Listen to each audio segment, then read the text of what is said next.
अच्छा, छिपकली को कहते हैं जी मारने से सवाब मिलता है। जी जी। तो इसकी कोई हकीकत है? हाँ जी, बुखारी में हदीस मिलती है छिपकली के बारे में, और हजरत इब्राहीम अलैहिस्सलाम के साथ इस मामले को जोड़ा जाता है, बिल्कुल ऐसा है।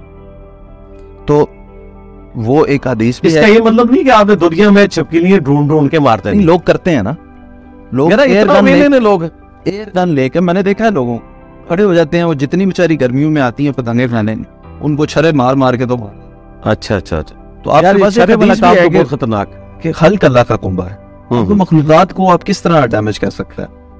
नहीं, इस तरह की तो नबी इस्लाम ने तरगीब नहीं दिलाई है कि आपने जो है वो सांप मार देने, कुत्ते मार देने। इस तरह की जो हदीसें भी बुखारी मुस्लिम में आई है ना कुत्तों और सांप के बारे में, वो स्पेसिफिकली वो है जो नुकसानदेह है, उनके बारे में।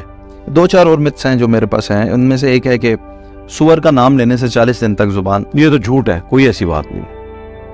इसका कोई हकीकत से ताल्लुक? हकीकत यह है कि मुस्लिम में हदीस है कि जो नजूमी के पास मुस्तकबिल का पता लगवाने गया, उसकी 40 दिन तक कोई इबादत कबूल नहीं होगी। ये है हकीकत।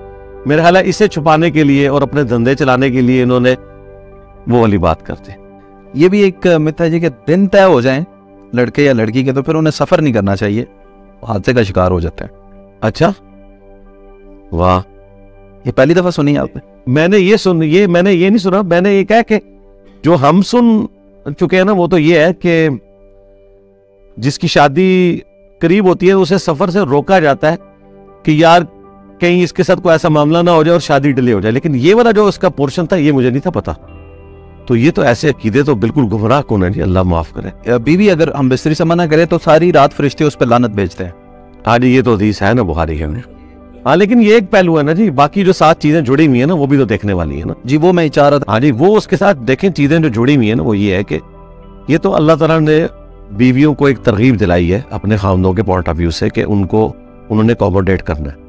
लेकिन दूसरी तरफ खामदों के भी कुछ हुकूक हैं जिनको उन्होंने पूरा करना है। अगर बीवियां हालातों वाकयात और अपनी तकलीफ दे जिंदगी की वजह से अपने खामन से माजरत करती हैं, यार वो तो आपका मुलाजिम भी आपसे छुट्टी मांगे तो आप तो उसको भी दे देंगे। तो बीवी तो फिर भी आपकी जिंदगी का एक साथी है, आपका एक जिंदगी का एक हिस्सा है। इस पॉइंट ऑफ व्यू से नबी इस्लाम के मुबारक ज़माने में जो ये तरगीब दिलाई गई है ना कि खामदों को बीवियां अकोमोडेट करें, वो इस हवाले से है कि जब सारे हालात फेवरेबल है उसके बावजूद इस किस्म का वो इनकार ना करे।